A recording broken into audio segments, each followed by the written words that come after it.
जय हिंद फ्रेंड्स, कैसे हैं आप लोग। नमस्कार, मैं एल.एम. शर्मा फिर से आप सभी का टॉपर्स नगरी में स्वागत करता हूं।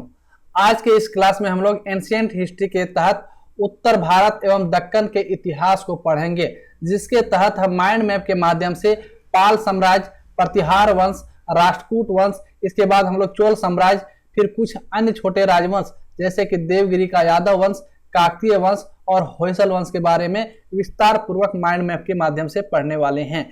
आप जब माइंड मैप के माध्यम से पढ़ते हैं तो सारी चीजें आपको स्पष्ट रूप से समझ में आती है, और मैं आपको विश्वास दिलाता हूं कि यदि आप वीडियो को अंत तक देखते हैं तो इन टॉपिक से बनने वाले जितने भी क्वेश्चंस होंगे सारे के सारे क्वेश्चन आप बहुत ही आसानी से सॉल्व कर पाएंगे। ये वीडियो थोड़ी लंबी हो सकती है लेकिन आपके लिए काफी इंफॉर्मेटिव रहेगी, इसलिए थोड़ा धैर्य के साथ इस वीडियो को अंत तक जरूर देखिएगा। आगे बढ़ने से पहले मैं आपको अपने बारे में बताना चाहता हूँ ताकि आपको यह ट्रस्ट हो सके। यदि मैं आपको पढ़ा रहा हूँ, आपको गाइड करने वाला हूँ, तो मैं इसमें कैपेबल हूँ या नहीं।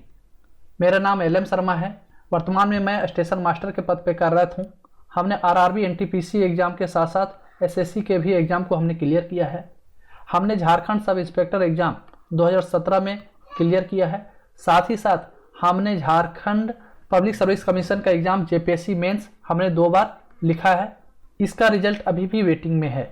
तो आपको यह ट्रस्ट हो चुका होगा कि मैं खुद मेहनत करके आपको पढ़ाने वाला हूं। मैं अभी भी पढ़ रहा हूं और आपको गाइड करने वाला हूं। तो चलिए बिना समय गवाए शुरू करते हैं।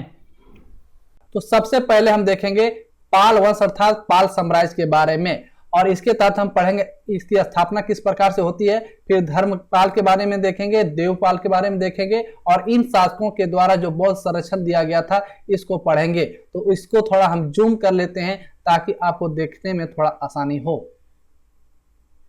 तो सबसे पहले हम स्थापना देखते हैं, अर्थात पाल वंश की स्थापना जो है 750 ईस्वी में हुई थी, और इनके संस्थापक कौन थे तो गोपाल थे।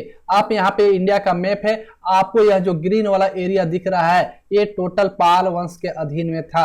अर्थात पाल साम्राज्य का जो है इतने बड़े क्षेत्र में फैला हुआ था। कब? जब गोपाल इसकी स्थापना करते हैं। इसके बाद ये बंगाल का एकीकरण करते हैं, साथ ही साथ ये मगध को भी अपने अधीन कर लेते हैं। तो अब देख सकते हैं ये वाला एरिया बंगाल का है और ये वाला एरिया मगध का था। तो ये टोटल क्षेत्र जो है पाल वंश के अधीन में आ जाता है, और ये बंगाल का एकीकरण और मगध को अपने साम्राज्य में मिलाना, ये दोनों काम जो है गोपाल के द्वारा किया जाता है। यहाँ से एक इम्पोर्टेंट फैक्ट है कि अवंतीपुर विश्वविद्यालय जो कि बिहार के बिहार शरीफ में स्थित है, इसकी स्थापना जो है गोपाल के द्वारा किया गया था। तो यहाँ से आपको 2 फैक्ट ध्यान में रखना है कि पाल वंश की स्थापना किसने की थी तो गोपाल ने किया था। और दूसरा फैक्ट आपको ध्यान में रखना है कि बिहार में स्थित बिहार शरीफ में अवंतीपुर विश्वविद्यालय की स्थापना किसने की तो ये भी गोपाल ने ही किया था। ये 2 फैक्ट आपको ध्यान में रखना पड़ेगा। पाल वंश में गोपाल के बाद दूसरे महत्वपूर्ण शासक होते हैं धर्मपाल, और इनका शासन काल था 770 से लेकर 810 ईस्वी। और इनके समय में एक महत्वपूर्ण घटना होती है, वह है कन्नौज के लिए त्रिपक्षीय संघर्ष, और ये हुआ था पाल, प्रतिहार और राष्ट्रकूट के बीच में। तो यहाँ से इंपॉर्टेंट क्वेश्चन बनता है कि कन्नौज के लिए त्रिपक्षीय संघर्ष किनके किनके बीच में हुआ था। तो ये पाल वंश, प्रतिहार वंश और राष्ट्रकूट वंश के बीच में हुआ था। इसे आप पीपीआर के नाम से ध्यान रख सकते हैं, क्योंकि यहाँ कंफ्यूजन होता है जब एग्जाम में पूछा जाता है। मैं भी कितना बार इसको कंफ्यूज किया हूँ, इसलिए आप कंफ्यूज ना करें। पी फॉर पाल, ठीक है, पी फॉर प्रतिहार और आर फॉर राष्ट्रकूट, ये आप ध्यान में रखेंगे। अर्थात पीपीआर के बीच में यह संघर्ष हुआ था, और इसमें जीता कौन था तो इसमें पाल वंश के शासक धर्मपाल विजयी हुए थे। ये आपको ध्यान में रखना है। क्यों? तो आप यहाँ पे देख सकते हैं ये जो एरिया था ये पाल वंश का था। ये जो है रेड वाला आपको एरिया दिख रहा है ये प्रतिहार वंश के अधीन में था, और ये जो ग्रीन वाला एरिया आपको दिख रहा है ये राष्ट्रकूट के बीच में था। और ये सारे साम्राज्य देखते हैं यहाँ पे आपस में मिल रहे हैं, इसलिए काफी महत्वपूर्ण हो जा रहा था साम्राज्य के सामरिक दृष्टिकोण से। और इसीलिए यहाँ पे कन्नौज है, और कन्नौज के लिए त्रिपक्षीय संघर्ष हुआ था, और यह हुआ था पाल, प्रतिहार और राष्ट्रकूट के बीच में, जिसमें से फाइनली जो है धर्मपाल विजयी होता है। तो ये आपको ध्यान में रखना है। धर्मपाल से रिलेटेड एक और चीज आपको ध्यान में रखना है कि नालंदा विश्वविद्यालय का इन्होंने पुनरुत्थान करवाया था, और साथ ही साथ इन्होंने विक्रमशिला विश्वविद्यालय की स्थापना की, और यहाँ पे वज्रयान शाखा की शिक्षा दिया जाता था। आपको कमेंट सेक्शन में बताना है कि वज्रयान शाखा किस धर्म से संबंधित है। तो आपको यहाँ पर धर्मपाल से जो फैक्ट ध्यान में रखना है खासकर कि कन्नौज के लिए त्रिपक्षीय संघर्ष पाल प्रतिहार और राष्ट्रकूट के बीच में हुआ था, जिसमें धर्मपाल विजयी रहा। और दूसरा कि विक्रमशिला विश्वविद्यालय की स्थापना किसने की, तो ये धर्मपाल के द्वारा किया गया था और इसमें वज्रयान शाखा की शिक्षा दिया जाता था। धर्मपाल के बाद दूसरे महत्वपूर्ण शासक होते हैं देवपाल। देवपाल के समय में पाल साम्राज्य का विस्तार और ज्यादा होता है और ये क्या करते हैं, असम और उड़ीसा के कुछ भागों को मिला लेते हैं और वहां पर भी इनका अधिकार हो जाता है। आप यहाँ पे फिगर में देख सकते हैं, ये टोटल एरिया पाल साम्राज्य के अधीन में आ जाता है और ये देवपाल के समय में सबसे ज्यादा इनका साम्राज्य विकसित हो जाता है। तो यहाँ पर आपको ध्यान में रखना है, सबसे ज्यादा पाल वंश का साम्राज्य देवपाल के समय में ही विस्तारित हो पाया था और इन्होंने असम, जिसका नाम जो उस समय प्राग ज्योतिषपुर था, उसको अधीन कर लेते हैं, साथ ही साथ उड़ीसा को भी मिला लेते हैं। बौद्ध संरक्षण और शिक्षा की बात किया जाए तो पाल शासक में दोनों को बहुत ही ज्यादा स्थान दिया गया था। पाल शासक जो है बौद्ध धर्म और शिक्षा के संरक्षक थे और शिक्षा की संरक्षण की बात किया जाए तो आप देखें कि गोपाल के द्वारा, जो कि पाल वंश के संस्थापक थे, इनके द्वारा बिहार के बिहार शरीफ में औदंतीपुरी विश्वविद्यालय की स्थापना की गई। वहीं धर्मपाल के द्वारा जो है विक्रमशिला विश्वविद्यालय की स्थापना की गई, अर्थात ये शिक्षा को बहुत ही ज्यादा महत्व देते थे। साथ ही साथ इनके शासनकाल में बौद्ध धर्म भी काफी फला फूला और इनके शासनकाल में दो प्रमुख बौद्ध विद्वान शांत रचित और दीपांकर, जिनका दूसरा नाम अतीश था, दोनों इनके शासनकाल में रहे थे और इन्होंने दोनों को तिब्बत में बौद्ध धर्म का प्रचार प्रसार करने के लिए इन्होंने भेजा। इसके अलावा यहाँ एक और फैक्ट आपको ध्यान में रखना है कि धर्मपाल को जो है उत्तरापद स्वामी की उपाधि दिया गया था और ये उपाधि गुजराती कवि सोढल के द्वारा दिया गया था। तो ये आपको एक बहुत ही इंपॉर्टेंट क्वेश्चन यहाँ से बनता है कि पाल वंश के किस शासक को उत्तरापद स्वामी की उपाधि दिया गया था, तो ये धर्मपाल को दिया गया था। ये आपको फैक्ट ध्यान में रखना है। पाल वंश के बाद हम लोग प्रतिहार वंश के बारे में देखेंगे। सबसे पहले इनके वंश परिचय को देखेंगे, फिर नागभट्ट प्रथम के बारे में, नागभट्ट द्वितीय के बारे में, मिहिर भोज प्रथम के बारे में, महेंद्रपाल प्रथम के बारे में और फिर विदेशी विवरण इनके बारे में क्या मिलता है इसको देखेंगे। तो थोड़ा इसको हम जूम कर लेते हैं ताकि आप आसानी से इसे देख सकें। सबसे पहले प्रतिहार वंश के वंश परिचय की बात किया जाए तो ये गुर्जरों के वंशज थे और यही कारण है कि गुर्जरों के वंशज होने के कारण इन्हें गुर्जर प्रतिहार भी कहलाते हैं। ये जो है अपने आप को गुर्जर प्रतिहार भी कहते थे। ऐसा माना जाता है कि ये गुजरात वाले क्षेत्र से आते थे, इसलिए भी इनका नाम गुर्जर पड़ा, अर्थात प्रतिहार वंश को ही गुर्जर प्रतिहार वंश के नाम से जानते हैं। गुर्जर प्रतिहार वंश के संस्थापक के रूप में नागभट्ट प्रथम का नाम आता है क्योंकि इन्होंने ही गुर्जर प्रतिहार वंश की स्थापना की थी और इन्होंने इसकी राजधानी जो है भीनमाल बनाया था। कहां पर बनाया था? भीनमाल बनाया था। और इसकी स्थापना किसने की है गुर्जर प्रतिहार वंश की? तो नागभट्ट प्रथम। और इनका शासनकाल जो है 730 से लेकर 756 ईस्वी के बीच में रहा था। तो आपको यहाँ बस सिंपल ये ध्यान में रखना है कि गुर्जर प्रतिहार वंश की स्थापना किसने की थी? तो नागभट्ट प्रथम ने किया था और इसकी राजधानी ये कहां पर बनाए थे? तो भीनमाल बनाए थे। इसके बाद प्रतिहार वंश के दूसरे महत्वपूर्ण शासक होते हैं नागभट्ट द्वितीय। इनका शासनकाल जो है 800 से लेकर 833 ईस्वी के बीच में हुआ था और इनके बारे में जो महत्वपूर्ण फैक्ट है कि पाल शासक धर्मपाल को मुंगेर के पास ये पराजित कर देते हैं और पाल साम्राज्य को भी अपने अधीन मिला लेते हैं। बाद में एक कन्नौज को अपनी राजधानी भी बना लेते हैं, लेकिन ये जो है राष्ट्रकूट नरेश गोविंद तृतीय से ये पराजित हो जाते हैं। कौन? नागभट्ट द्वितीय। ये पाल शासक धर्मपाल को तो हरा देते हैं, लेकिन राष्ट्रकूट के नरेश गोविंद तृतीय से ये पराजित हो जाते हैं। गुर्जर प्रतिहार वंश के सबसे महानतम शासक में से एक है मिहिर भोज प्रथम। इनका शासनकाल जो है 836 से लेकर 885 ईस्वी के बीच में था और ये प्रतिहार वंश के महानतम शासक में गिने जाते हैं। और ये क्या करते हैं? कन्नौज को अपनी राजधानी पुनः बनाते हैं, लेकिन ये पराजित हो जाते हैं। किससे पराजित हो जाते हैं? तो ये पाल शासक देवपाल से और राष्ट्रकूट शासक ध्रुव से पराजित हो जाते हैं। तो यहाँ से क्वेश्चन बनता है कि मिहिर भोज प्रथम को किस पाल शासक ने हराया था? तो देवपाल ने हराया था। दूसरा क्वेश्चन बनता है मिहिर भोज प्रथम किस राष्ट्रकूट शासक से पराजित हुए थे? तो ध्रुव से पराजित हुए थे।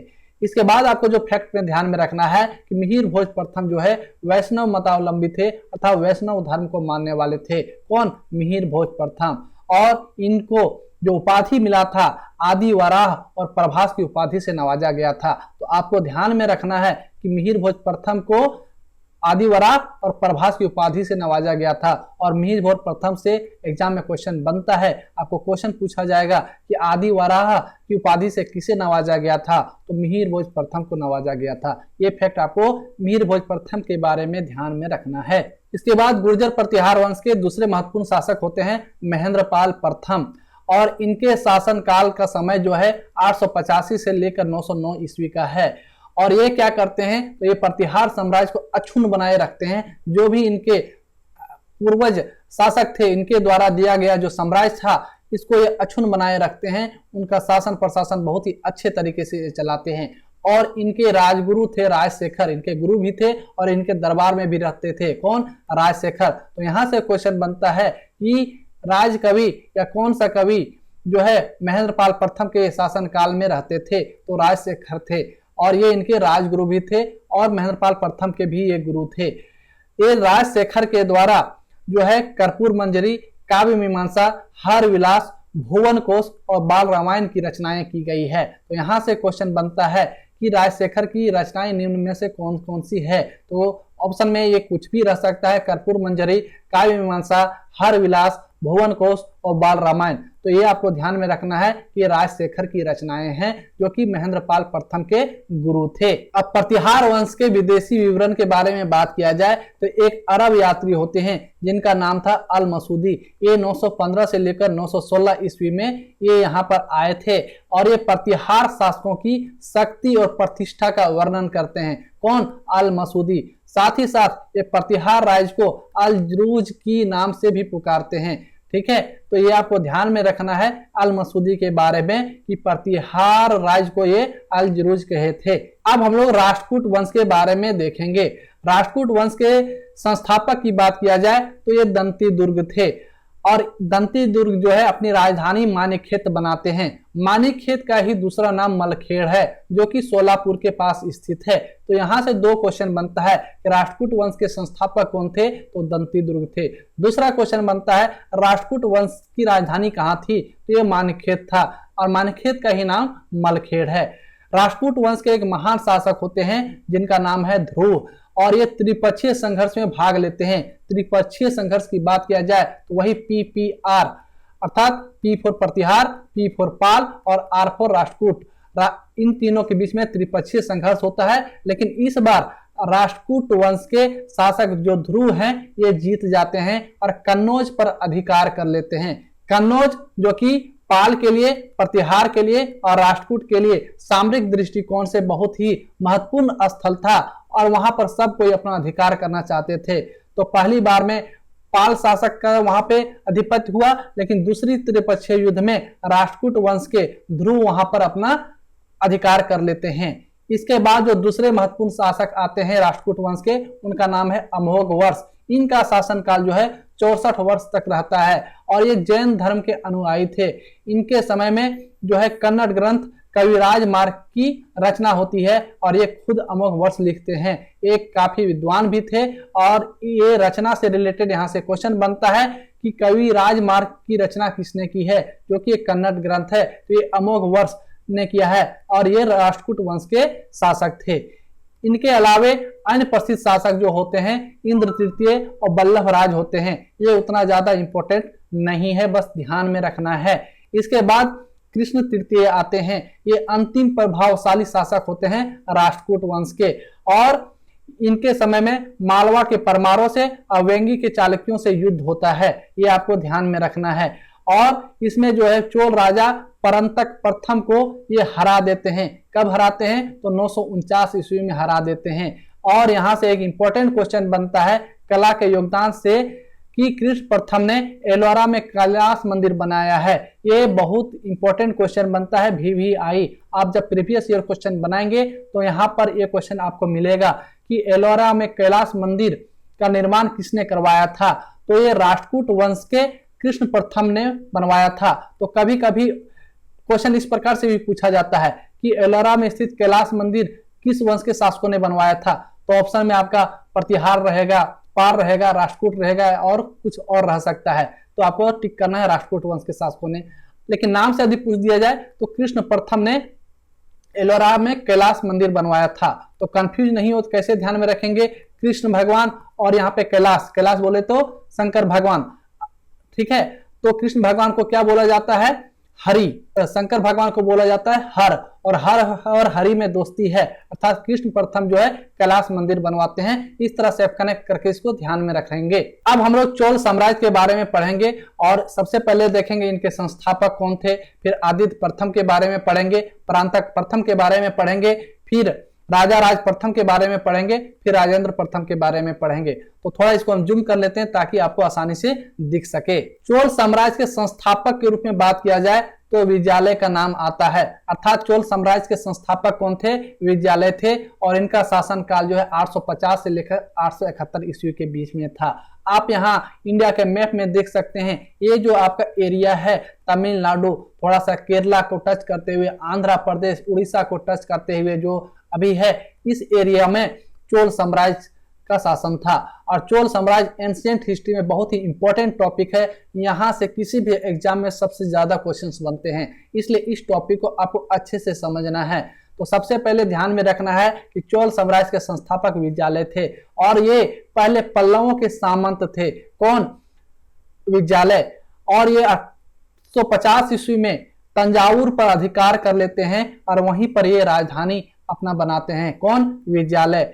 बाद में ये निशंभ सूदिनी देवी का मंदिर यहीं पर बनवाते हैं। कौन? विजयालय। और ये एक उपाधि को ग्रहण करते हैं, उस उपाधि का नाम है नरकेसरी। तो यहां से दूसरा इंपॉर्टेंट क्वेश्चन बनता है कि नरकेसरी की उपाधि से किसे नवाजा गया है? तो विजयालय को नरकेसरी की उपाधि से नवाजा गया था, और इन्होंने ही निशंभ सूदिनी देवी का मंदिर बनवाया था तंजावुर में। तो ये फैक्ट आपको ध्यान में रखना है।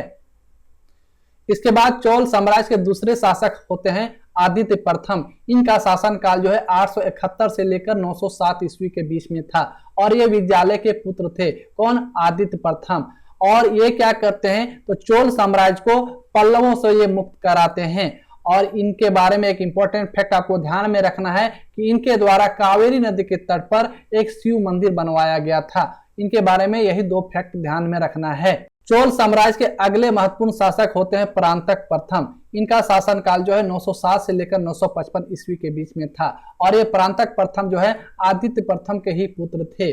और ये क्या करते हैं? पांड्य शासक राशि द्वितीय को हरा देते हैं और मदुरा पर अधिकार कर लेते हैं, और मदुरा को जीतने के कारण ही ये अपने आप को उपाधि से नवाजते हैं मदुरांतक और मदुराई कोंड। यहाँ पर आपको ध्यान में रखना है, कोंड का मतलब होता है जीतने वाला, और मदुरा को ये जीतते हैं, इसलिए ये उपाधि ग्रहण करते हैं मदुराई कोंड। और यहाँ से आपको एक इंपॉर्टेंट क्वेश्चन बनता है कि किस चोल शासक के द्वारा मदुराई कोंड की उपाधि से अपने आप को नवाजा गया था? तो आंसर क्या होगा आपका? परांतक प्रथम के द्वारा। अब हम लोग चोल साम्राज्य के सबसे महत्वपूर्ण शासक राजराज प्रथम के बारे में पढ़ेंगे। ये चोल साम्राज्य के सबसे महत्वपूर्ण शासक थे, और इनका शासन काल जो है 985 से लेकर 1014 ईस्वी तक था। और ये परांतक द्वितीय, जिन्हें सुंदर चोल के भी नाम से जाना जाता था, उनके पुत्र थे। तो यहाँ से एक क्वेश्चन बनता है कि किन्हें सुंदर चोल के नाम से जाना जाता था? तो ये परांतक द्वितीय थे, और ये राजा राज प्रथम के पिताजी का नाम था। और इनका असली नाम है किनका? राजाराम प्रथम का असली जो नाम था अरिमोली वर्मन था। क्या था? अरिमोली वर्मन। और इनका उपनाम था राजराज प्रथम। तो आपको यहाँ से क्वेश्चन बनता है कि राजराज प्रथम का असली नाम क्या था? तो अरिमोली वर्मन था। और इनके युद्ध विवरण का जो हमें जिक्र मिलता है वह तंजौर अभिलेख में मिलता है। और ये युद्ध व अभियान की बात किया जाए तो ये केरल विजय करते हैं, अर्थात केरल को जीत लेते हैं। किसको हराकर? तो भास्कर रवि वर्मन को हराकर ये केरल को जीत लेते हैं। तो यहाँ से क्वेश्चन बनता है कि राजराज प्रथम ने किसे हराकर केरल विजय प्राप्त किया था? तो भास्कर रवि वर्मन को हराकर किया था। और यहाँ जब केरल को ये जीत लेते हैं तो उपाधि कांडलूर और सेलेकलम मरुत की उपाधि ये धारण करते हैं। इसके अलावे ये श्रीलंका को भी जीत लेते हैं, श्रीलंका को भी ये जीतते हैं, और ये क्या करते हैं? अनुराधापुर पर आक्रमण कर देते हैं, जिससे वो श्रीलंका को जीत लेते हैं। और यहाँ के राजा थे उस समय राजा महेंद्र पंचम, उसको ये हरा देते हैं। कौन? राजराज प्रथम। और यहाँ पर ये नया नाम इसका मामुंडी चोल मंडलम रख देते हैं। किसका? अनुराधापुर पर आक्रमण करने के बाद इसका जो नया नाम रख देते हैं, क्या रख देते हैं? मामुंडी चोल मंडलम रख देते हैं। और इसकी राजधानी जो है पोलो नरुआ को बना देते हैं, जिसका नाम जगन्नाथ मंगलम भी है। तो आपको ये ध्यान में रखना है, राजराज प्रथम जो है ये शैव धर्मावलंबी थे, अर्थात ये शैव धर्म को मानने वाले थे। और यही कारण है कि ये शिव भक्त होने के कारण ये उपाधि दिए थे शिवपाद शेखर। अपने आप को ये शिवपाद शेखर के भी नाम से पुकारते थे। और ये क्या करते हैं? राज राजेश्वर मंदिर, बृहदेश्वर मंदिर जो कि तंजौर में है, इसका भी निर्माण करवाते हैं। तो यहाँ से क्वेश्चन बनता है कि राज राजेश्वर मंदिर या फिर बृहदेश्वर मंदिर जो कि तंजौर में स्थित है, इसकी निर्माण या स्थापना किसके द्वारा किया गया है? तो राजराज प्रथम के द्वारा किया गया है। अर्थात ये द्रविड़ स्थापत्य का अद्वितीय उदाहरण ये पेश करते हैं। द्रविड़ शैली के आधारित जितने भी मंदिर थे उनमें सबसे ज्यादा जो है राजराज प्रथम के द्वारा बनाया गया है। इसके बाद जो है चोल साम्राज्य के अगले महत्वपूर्ण शासक होते हैं राजेंद्र प्रथम। ये जो है राजराज प्रथम के पुत्र थे। कौन? राजेंद्र प्रथम। और इनका शासनकाल जो है 1014 से लेकर 1044 ईस्वी तक था। और ये पूरी श्रीलंका को जो है चोल साम्राज्य में मिला लेते हैं, अर्थात पूरे श्रीलंका को ही ये जीत लेते हैं। कौन? राजेंद्र प्रथम, जो कि राजराज प्रथम के ही पुत्र थे। और ये बंगाल के राजा महिपाल को भी ये पराजित करते हैं और बंगाल को अपने अधीन मिला लेते हैं। इसके अलावे उत्तर भारत के बहुत सारे शासकों को ये पराजित करते हैं और पराजित राजाओं से ये कहते हैं कि उत्तर भारत में जो गंगा है वहां से अब गंगा जल लेकर आइए। और ये दक्षिण में गंगा जल मंगवाते हैं और उत्तर शासक के जितने भी हारे हुए शासक थे ये गंगा जल कलश में भर कर लेकर जाते हैं। और एक तालाब था चोलगंग तालाब, वहां पर एक कलश के द्वारा उसमें पानी को भरा जाता है। और ये यही कारण है कि अपने आप को एक उपाधि से नवाजते हैं। उस उपाधि का नाम है गंगे कोंड चोल। ठीक है, ये उपाधि है और ये इसीलिए धारण किए थे। और ये राजधानी बनाते हैं गंगे कोंड चोलपुरम को। तो ये आपको फैक्ट में ध्यान रखना है। हम लोगों ने चोल साम्राज्य को तो पढ़ लिया, अब हम लोग चोल साम्राज्य को किस प्रकार से चलाया जाता था, उसके शासन प्रणाली किस प्रकार से थे, उसको देखेंगे। इसके तहत हम देखेंगे कि प्रशासनिक इकाइयां किस प्रकार से काम करती थी, स्थानीय प्रशासनिक सभाएं कौन कौन सी थी, ग्राम प्रशासन कैसे काम करता था, प्रमुख पदाधिकारी कौन थे, चोलकालीन कर प्रणाली किस प्रकार से था, इस सब चीजों को हम इसमें देखेंगे। तो थोड़ा इसको हम जूम कर लेते हैं ताकि आप आसानी से देख सकें। सबसे पहले चोल साम्राज्य के शासन की बात किया जाए तो यहाँ पे राजतंत्र था और इनके संस्थापक कौन थे? विजयालय थे। और ये राजधानी बनाते हैं तंजौर को। फिर बाद में राजा का पद जो है वंशानुगत होते जाता है, अर्थात राजा का बेटा ही राजा बनना है। आप देखिए अभी जस्ट पहले, और राजा ही जो है शासन का सर्वोच्च अधिकारी होता था। चोल साम्राज्य के प्रशासनिक इकाई की बात किया जाए तो ये मंडलम, कोट्टम, नाडु और कुर्रम में विभाजित होते थे। अब यहाँ पे मंडलम का क्या हुआ? तो प्रांत को मंडलम कहा जाता था, वहीं कमिश्नरी को कोट्टम कहा जाता था और जिला को नाडु कहा जाता था और ग्रामों के समूह को कुर्रम कहा जाता था। तो ये आपको ध्यान में रखना है। और जो चोल साम्राज्य था टोटल 6 मंडलम अर्थात 6 प्रांतों में ये विभाजित था। तो यहाँ से एक इंपॉर्टेंट क्वेश्चन बनता है कि चोल साम्राज्य कितने प्रांतों में बटा हुआ था? ये टोटल 6 मंडलम अर्थात 6 प्रांतों में बटा हुआ था। चोल साम्राज्य में कुछ स्थानीय सभाएं काम करती थी। उन स्थानीय सभाएं का नाम नाट्यम, नगस्तार, श्रेणी और पुगता। अब यहाँ पे नाट्यम कौन थे? तो ये नाडु की स्थानीय सभा थी।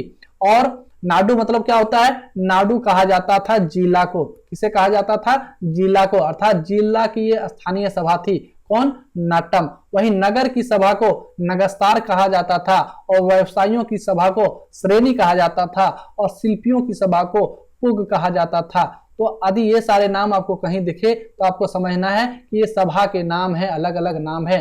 नाट्यम जो कि नाडु की स्थानीय सभा थी अर्थात जिला की स्थानीय सभा थी, नगस्तार नगर की सभा थी, वहीं श्रेणी जो है व्यवसायियों की सभा थी और पुग जो है शिल्पियों की सभा थी। चोल साम्राज्य में जो प्रमुख पदाधिकारी थे उनको क्या कहा जाता था? यहाँ से भी क्वेश्चन बनता है। तो उच्च अधिकारी को पेशंद्रम कहा जाता था, वहीं निम्न अधिकारी को सेरुतरम कहा जाता था और राजस्व विभाग के प्रमुख को वरितपोतगक कहा जाता था।